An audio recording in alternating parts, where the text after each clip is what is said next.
नमस्कार दोस्तों, जब भी हम भगवान श्री कृष्ण का नाम लेते हैं तो हमारे मुख से स्वतः राधे कृष्ण निकलता है। शायद ही कोई ऐसा व्यक्ति होगा जो प्रेम से कृष्ण राधा कहता हो। लेकिन क्या आपने कभी इस रहस्य पर विचार किया है कि स्वयं पूर्ण पुरुषोत्तम भगवान श्री कृष्ण के नाम से पहले राधा जी का नाम क्यों लिया जाता है? आखिर ऐसा क्या है राधा जी में कि स्वयं भगवान ने उनके नाम को अपने नाम से पहले स्थान दिया?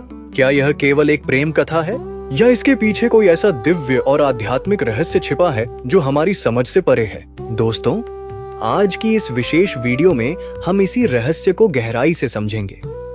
हम जानेंगे कि राधा जी कौन है, उनका प्रेम इतना महान क्यों माना जाता है और क्यों भगवान कृष्ण स्वयं राधा नाम के बिना अधूरे माने जाते हैं। इसलिए इस वीडियो को अंत तक अवश्य देखिए, क्योंकि जैसे जैसे हम इस विषय की गहराई में उतरेंगे वैसे वैसे आपके हृदय में राधा कृष्ण के प्रति प्रेम और श्रद्धा बढ़ती चली जाएगी।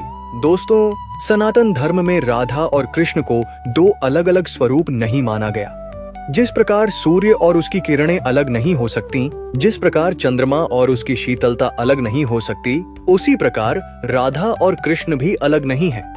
श्री कृष्ण परम सत्य हैं और राधा उस सत्य की प्रेम शक्ति है। श्री कृष्ण आनंद के सागर हैं और राधा उस आनंद की अनुभूति है। श्री कृष्ण भगवान है और राधा भगवान के हृदय की सबसे गहरी भावना है। वैष्णव ग्रंथों में राधा जी को भगवान की आह्लादिनी शक्ति कहा गया है। आह्लादिनी शक्ति का अर्थ है वह दिव्य शक्ति जिसके द्वारा भगवान स्वयं प्रेम और आनंद का अनुभव करते हैं। इसलिए राधा जी केवल भगवान की प्रिय नहीं है, बल्कि भगवान के अस्तित्व का अभिन्न भाग है। यही कारण है कि जब भी कृष्ण का स्मरण किया जाता है, राधा का नाम अपने आप साथ जुड़ जाता है। दोस्तों, संसार में अनेक प्रकार के प्रेम देखने को मिलते हैं।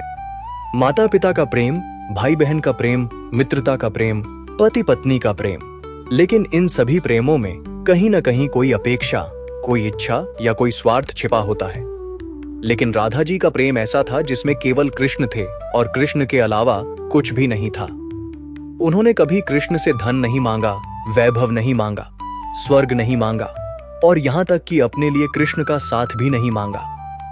उन्होंने केवल कृष्ण की प्रसन्नता चाही। उनका संपूर्ण जीवन कृष्ण के लिए समर्पित था। जब श्री कृष्ण वृंदावन छोड़कर मथुरा चले गए, तब राधा जी चाहती तो शिकायत कर सकती थीं, रो सकती थीं, क्रोधित हो सकती थीं, लेकिन उन्होंने ऐसा कुछ नहीं किया। उन्होंने विरह में भी प्रेम को जीवित रखा। उन्होंने दूरी में भी कृष्ण को अपने हृदय से दूर नहीं होने दिया। यही कारण है कि राधा का प्रेम संसार के हर प्रेम से ऊंचा माना गया।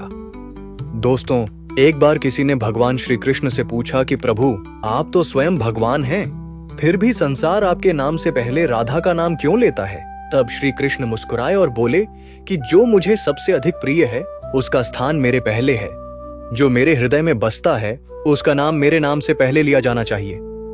कृष्ण ने कहा कि यदि कोई मुझे पाना चाहता है तो उसे पहले राधा के प्रेम को समझना होगा, क्योंकि भगवान तक पहुंचने का मार्ग ज्ञान से भी कठिन है, तपस्या से भी कठिन है, लेकिन प्रेम से सरल है और उस प्रेम की सर्वोच्च मिसाल राधा है। इसलिए पहले राधा और फिर कृष्ण, पहले प्रेम और फिर परमात्मा। दोस्तों, राधा नाम अपने आप में एक महान आध्यात्मिक रहस्य समेटे हुए है। राधा केवल एक ऐतिहासिक या पौराणिक पात्र नहीं है, बल्कि आत्मा की उस अवस्था का नाम है जहां मनुष्य पूर्ण रूप से भगवान में समर्पित हो जाता है। जब मनुष्य अपने अहंकार को त्याग देता है, अपनी इच्छाओं को भगवान के चरणों में समर्पित कर देता है और केवल भगवान की प्रसन्नता में अपनी प्रसन्नता खोजने लगता है, तब उसके भीतर राधा भाव जागृत होता है। और जहां राधा भाव प्रकट होता है, वहां कृष्ण स्वयं खींचे चले आते हैं। संतों ने कहा है कि कृष्ण को पाने की सबसे सरल कुंजी राधा का प्रेम है, क्योंकि भगवान शक्ति से नहीं, तर्क से नहीं, बल्कि प्रेम से बंधते हैं। यही कारण है कि वृंदावन की गलियों में आज भी राधे राधे की ध्वनि सबसे अधिक सुनाई देती है। वहां लोग मानते हैं कि राधा नाम लेने से कृष्ण तक पहुंचना आसान हो जाता है। दोस्तों, एक सुंदर उदाहरण से इसे समझते हैं। यदि कोई व्यक्ति किसी महान राजा से मिलना चाहता है तो उसे पहले उस व्यक्ति का विश्वास जीतना होगा जो राजा के सबसे निकट है। उसी प्रकार राधा जी भगवान कृष्ण के हृदय के सबसे निकट हैं। जब राधा प्रसन्न होती हैं तो कृष्ण भी प्रसन्न हो जाते हैं। जब राधा कृपा करती हैं तो कृष्ण की कृपा स्वतः बरसने लगती है। इसलिए भक्त पहले राधा का स्मरण करते हैं और फिर कृष्ण का। यही कारण है कि राधे कृष्ण नाम में प्रेम, भक्ति, समर्पण और दिव्यता का अद्भुत संगम दिखाई देता है। दोस्तों, आज के समय में मनुष्य भगवान को तो पाना चाहता है, लेकिन प्रेम और समर्पण का मार्ग अपनाना नहीं चाहता। हम पूजा करते हैं, मंदिर जाते हैं, मंत्रों का जाप करते हैं, लेकिन यदि हमारे हृदय में प्रेम नहीं है, करुणा नहीं है, दया नहीं है और समर्पण नहीं है, तो हमारी भक्ति अधूरी रह जाती है। राधा जी हमें सिखाती हैं कि सच्ची भक्ति केवल कर्मकांड नहीं है, बल्कि हृदय की शुद्धता और प्रेम की गहराई है। जब हम बिना किसी स्वार्थ के भगवान को याद करते हैं, जब हम दूसरों के प्रति प्रेम और करुणा का भाव रखते हैं, तब हम राधा के मार्ग पर चलना शुरू करते हैं और यही मार्ग हमें कृष्ण तक ले जाता है। यही कारण है कि संत महात्मा बार बार कहते हैं कि यदि कृष्ण को पाना है तो पहले राधा के प्रेम को समझो। यदि भगवान को अपने जीवन में अनुभव करना है तो पहले अपने हृदय को प्रेम से भरना होगा, क्योंकि जहां प्रेम है वहां राधा है और जहां राधा है वहां कृष्ण स्वयं उपस्थित हैं। इसीलिए आज भी करोड़ों भक्त पूरे विश्वास और प्रेम के साथ राधे कृष्ण का नाम लेते हैं, क्योंकि यह केवल दो नाम नहीं है, बल्कि आत्मा और परमात्मा के मिलन का मंत्र है।